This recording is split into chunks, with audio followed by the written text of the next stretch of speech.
मेरा मैथ्स ठीक है, मेरा रीजनिंग ठीक है, तो सर ने टास्क भी बहुत कम दिया है, इतना तो आराम से सही हो जाएगा। बात पड़ती है टाइमिंग की, क्योंकि आपके पास यहां 90 मिनट है मात्र, और ये दोनों सब्जेक्ट ना आपके कब 80 मिनट खा जाएंगे कुछ नहीं पता।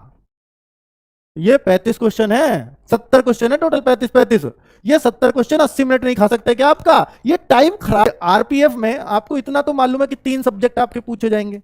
भाई आपने चाहे इसकी बिल्कुल जी तोड़ करके मेहनत ना की हो, मैंने मान लिया, पर आप ये सब्जेक्ट वो नहीं है क्या जिनको दिन रात पढ़ रहे हो? Math, reasoning, GS. मानता हूं डेडिकेटेडली तैयार नहीं किया है। डेडिकेटेडली तैयारी मैं आपको बता देता हूं इसकी कितने लोग कर रहे हैं। मात्र 10,000 बच्चे डेडिकेटेडली तैयारी आरपीएफ की कर रहे हैं। कितने में से? 50 लाख में से कितने? मात्र 10,000, जो सिर्फ आरपीएफ रीजन का उद्देश्य है। तो आप सोच लो, बाकी सब बच्चे अपने और एग्जाम्स में लगे हुए हैं। मैं इसको इतना बता रहा हूं कि देखो, मैथ्स अर्थमेटिक आएगा, हाँ जी अर्थमेटिक आएगा। यह 35 क्वेश्चन आएंगे, हाँ जी 35 क्वेश्चन आएंगे। 30 क्वेश्चन करना कोई बहुत मुश्किल नहीं है, इसमें भी 30 क्वेश्चन करना 35 में से बहुत मुश्किल नहीं है। और ये आप अगर 35 कर जाओ जीएस में तो आपका सिलेक्शन तय हो जाता है लगभग इतना स्कोर करने से। और ये 95 क्वेश्चन कोई बहुत मुश्किल तो टास्क है नहीं। क्या सर इतने पे हो जाएगा? भाई टास्क तो बनाओ आप, होगा नहीं होगा, पर आप क्या इतना कर पाओगे अपने आप से पूछो। अपना इतना एक उद्देश्य लेकर के हमेशा चलना होता है, ठीक है। मैं तो आपको 100 क्वेश्चन का उद्देश्य हमेशा देके चलता हूं, और आप 95 भी अगर बना पा रहे हो तो बहुत अच्छी बात है। और मैंने किसी सब्जेक्ट में कोई ऐसा तो लिखा नहीं, क्योंकि देखो जहां 3 ही सब्जेक्ट है बस, और तीनों का अच्छा खासा रोल है, उनमें से अगर आपका एक सब्जेक्ट कमजोर है, बहुत कमजोर है, मान लो मैथ आपका बहुत कमजोर है, तो आप सिलेक्शन की उम्मीद छोड़ दो, होगा ही नहीं।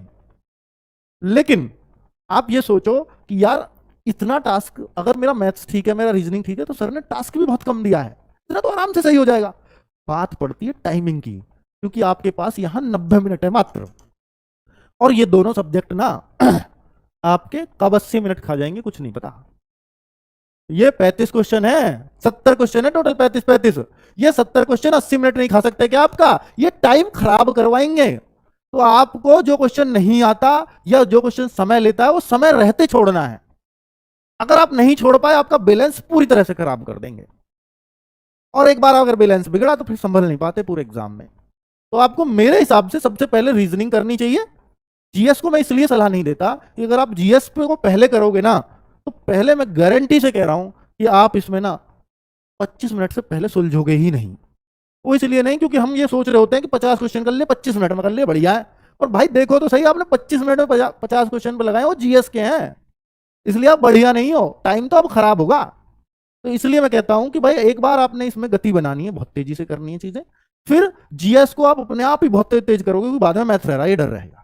शुरू में रहता है तो आदमी थोड़ा स्लो रहता है, तो स्लो के दिमाग को ये खोल देती है। तो अगर ये मिक्स आए तो देखो फिर तो कुछ नहीं कर सकते, लेकिन अगर ये सेक्शन वाइज आए तो आपको सबसे पहले रीजनिंग करनी चाहिए, उसके बाद जीएस, और लास्ट में मैथ्स को लेना चाहिए। तो मैथ्स आपका कब अच्छा भी हो तब भी कई बार टाइम खराब करवा सकता है। रीजनिंग में आपको पता है सीरीज है, मुश्किल है, या मुझे 1-2 बार में नहीं बन रही तो मैं छोड़ दूंगा, लेकिन मैथ्स में आपको कई बार ऐसा फंसाने वाले क्वेश्चंस मिल जाते हैं और आपको टाइम का नहीं पता चलता, इसलिए मैं ऐसी सलाह आपको देता हूं, ठीक है। तो भाई अब देखो, किसी का कोई कहे मेरी रीजनिंग बहुत मजबूत है, मैं यहाँ 2-3 क्वेश्चन फालतू कर दूंगा, मैं यहाँ 2-3 क्वेश्चन और फालतू कर सकता हूं, तो आप यहाँ फिर 30-31 कर लो, बहुत है। और देखो जीएस को आप 30 से अगर नीचे की सोचते हैं और फिर सिलेक्शन की सोचते हैं तो नहीं होगा। देखो अगर हार्ड आ गई तो फिर तो कुछ भी हो सकता है, फिर तो कोई भी स्कोर सेफ है, फिर तो अलग ही बात है। अगर बहुत हार्ड आया पेपर, भाई ऐसा भी हो सकता है जीएस में आपको 20 क्वेश्चन मुश्किल हो जाए, फिर तो फिर हम 95 स्कोर क्यों मतलब तय करेंगे, फिर तो हम सोचेंगे 80 पे भी सिलेक्शन होगा, अगर उन्होंने 20 क्वेश्चन जीएस में ही मुश्किल कर दिए तो आपके। तो ये सब कंडीशंस पेपर पर डिपेंड करेंगी, ठीक है।